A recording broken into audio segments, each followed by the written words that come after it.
Hi guys. Today we'll look at one of the example of RSA. Okay. As we had discussed, RSA is an asymmetric algorithm. So it will have its public key and it will have its private key. Fine. So the strength of this algorithm mainly is factorization of a very large prime number.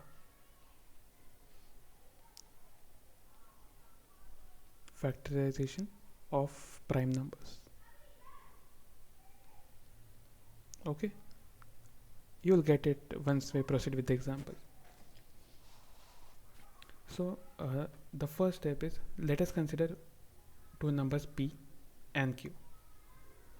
Okay, the value of p is 61, a prime number, and q 53, which is another prime number. So now we will compute n, which is the product of these two, which is 3 2 3.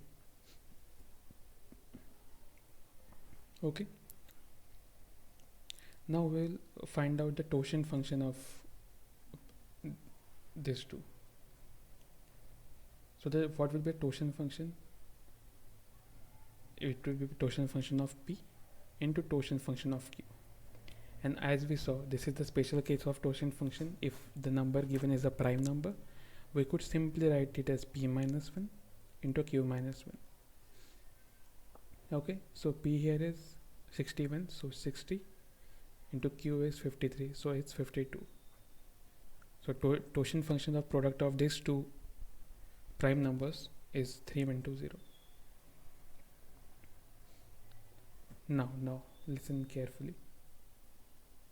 So now the thing is, if we have given these two numbers, okay, we can easily find out its totient function. Fine. Even though these are very small, in RSA algorithm in practice, actually these prime numbers are quite large, and so does the product. So given these two numbers, we can find this, but the reverse way is too difficult. Given this number, we have to find the pair of prime numbers that can form our key. So this is basically the strength of this algorithm. So we have to select possibly a very large prime numbers, so that it would be quite difficult or nearly impossible to decrypt. It will need quite a lot of computation to find out these two, and it's nearly impossible, because even if you decode, you will get some original text p, and you can't be sure if this p is the original text because you don't have the original copy with you. So yeah, this is how these things work. So your message is safe. Okay, so now we have the 5 of these two. Now our main task is, let me change it, to find out the public key and the private key. Okay,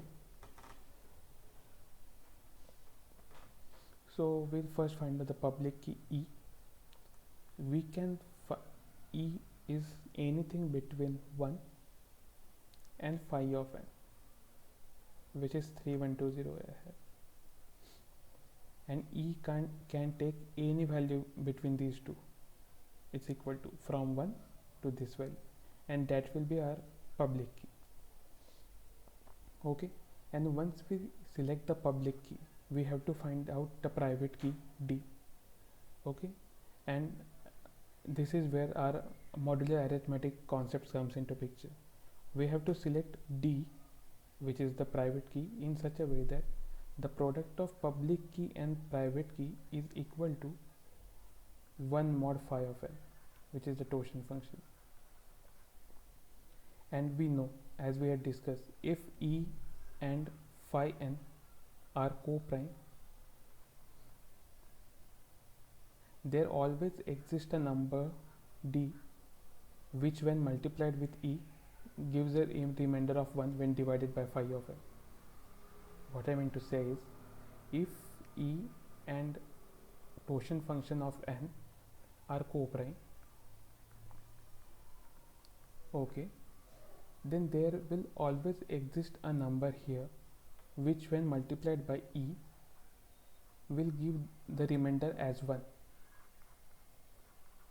as e and phi of n are co-prime. This is one of the property of modular arithmetic that I have explained in previous lecture. You can go through that. So yeah, this is how the private key is, I mean, given to the particular host. So here suppose we have taken e as 17, okay, so private key will be 17 into d is equals to 1 mod phi of n is 3120. So if you compute it, so d would be 2753, yeah. So when